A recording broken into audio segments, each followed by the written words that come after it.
Hello good morning दोस्तों, स्वागत है आपका अपने सौरभ इंग्लिश स्टडी चैनल में। जय माता दी। तो आइए हम आज स्टार्ट करते हैं। कल हमने बात की थी ब्लैंक वर्ड्स के बारे में। ब्लैंक वर्ड्स होता क्या है, तो एक बार हम वापस इसके बारे में थोड़ा रिवाइज कर लेते हैं कि ब्लैंक वर्ड्स क्या होता है। तो ब्लैंक वर्ड्स अनराइम होते हैं, पंक्तियों के अंत में राइम नहीं होती इसमें, और इसमें आयम्बिक पेंटामीटर में ये लिखी जाती है। जो ब्लैंक वर्ड्स होते हैं ना, जो आयम्बिक पेंटामीटर में लिखी जाती है। आयम्बिक पेंटामीटर क्या होता है? प्रत्येक पंक्ति में 5 आयम्बिक यानी 10 शब्दांश होते हैं, जिनमें हर दूसरे शब्द पर इसमें जोड़ दिया जाता है तथा सामान्यतः यह बोलचाल की भाषा होती है, उसकी लय की नकल करता है। ठीक है, तो ये होता है ब्लैंक वर्ड्स। इसके बारे में कई पोइमों ने ब्लैंक वर्ड्स में लिखा है, जैसे shall I compare thee, to be और नॉट टू बी, हैमलेट की। ये सब ब्लैंक वर्ड्स में लिखी गई थी। और ब्लैंक वर्ड्स किसने एस्टेब्लाइज किया था? सर्रे और सैकविले ने। ठीक है, तो आज हम करते हैं बात सर फिलिप सिडनी। ओके, तो आइए हम स्टार्ट करते हैं आज सर फिलिप सिडनी के बारे में। यह एक इंग्लिश पोइट थे।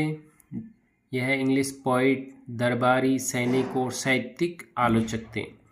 ये रेनेसां साहित्य में सबसे प्रभावशाली व्यक्तियों में से एक हैं, जिन्होंने कविता, प्रोज और लिटरेरी सिद्धांत में योगदान दिया।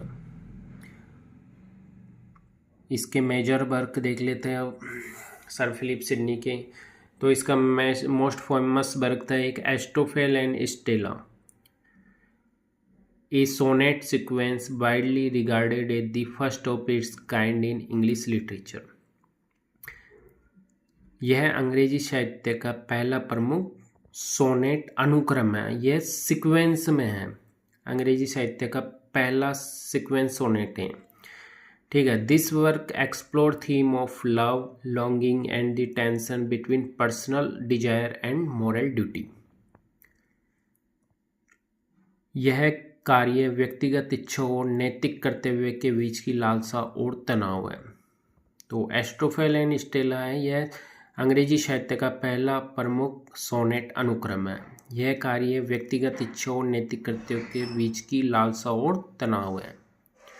इसमें सिडनी ने अपने काल्पनिक प्रेम एस्टोफेल, जो खुद सिडनी, और स्टेला, जो इसकी प्रेमिका थी स्टेला संभवतः पेनेलोप डेवेरेक्स की, के बीच प्रेम, लालसा और नैतिक कर्तव्य के तनाव को चित्रित किया है।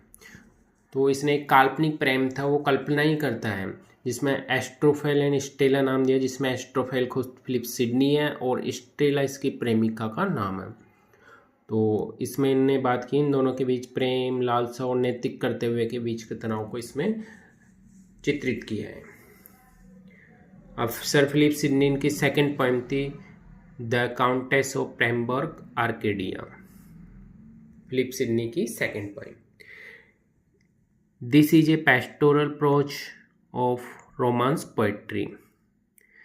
यह फिलिप सिडनी द्वारा लिखित एक प्रोज रोमांस है। यह देहाती कहानी है, गांव पर लिखी गई है, पेस्टोरल गांव के ऊपर। It's show cases Sydney narrative skill and ability to blend classical influences with Elizabethan culture। यह रेनेसां साहित्य की महत्वपूर्ण करती है, जो शास्त्रीय और एलिजाबेथन संस्कृति का मिश्रण दर्शाती है। यह सिडनी की बहन मेरी सिडनी को समर्पित है। हमने बात की थी, देखो पहले जो पोएम थी इसकी एस्ट्रोफेल स्टेला, यह इसकी काल्पनिक प्रेम कहानी थी। और सेकंड पोएम है इसकी the Countess of Pembroke Arcadia. यह इसकी बहन थी, फिलिप सिडनी की बहन, जिसका नाम था मैरी सिडनी, उसको ये समर्पित की गई है, उसके ऊपर ये लिखी गई है। इसकी थीम है यह प्रेम, कर्तव्य, सम्मान और आदर्श समाज की खोज। यह शास्त्रीय ग्रीक रोमांस जैसे हेलियोडोरस और मध्यकालीन रोमांस जैसे थॉमस मालोरे की आर्थेरियन से प्रेरित होकर ये लिखी गई थी। अब इसकी शायद एक और पोइम है सर फिलिप सिडनी की, एक और फेमस पोइम है an apology for poetry. That N apology for poetry, यह 1595 में मरणोपरांत प्रकाशित हुई थी, मतलब फिलिप सिडनी के मरने के बाद यह प्रकाशित हुई थी। सिडनी का एक महत्वपूर्ण लिटरेरी क्रिटिकल एसे है। इसमें उन्होंने कविता की महत्ता और मूल्य का बचाव किया, जो उस समय के आलोचकों जो कविता को तुच्छ मानते थे उनके ये खिलाफ था। सिडनी ने तर्क दिया कि कविता केवल मनोरंजन के लिए नहीं होती, बल्कि यह शिक्षा देती है और नैतिकता को प्रेरित करती है।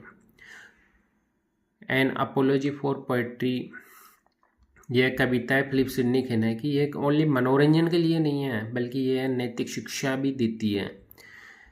कविता फिलोसॉफी और हिस्ट्री से श्रेष्ठ है, क्योंकि यह दोनों को जोड़कर एक आदर्श और यथार्थ का मिश्रण प्रस्तुत करती है।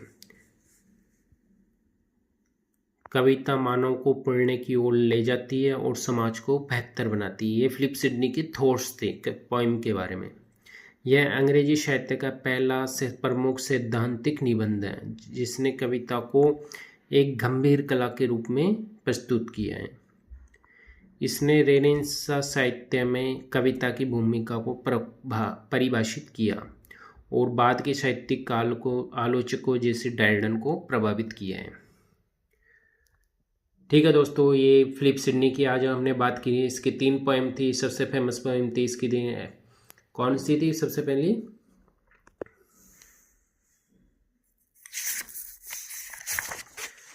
एस्टोफेल एंड स्टेला, सबसे फेमस पोएम थी एस्टोफेल एंड स्टेला।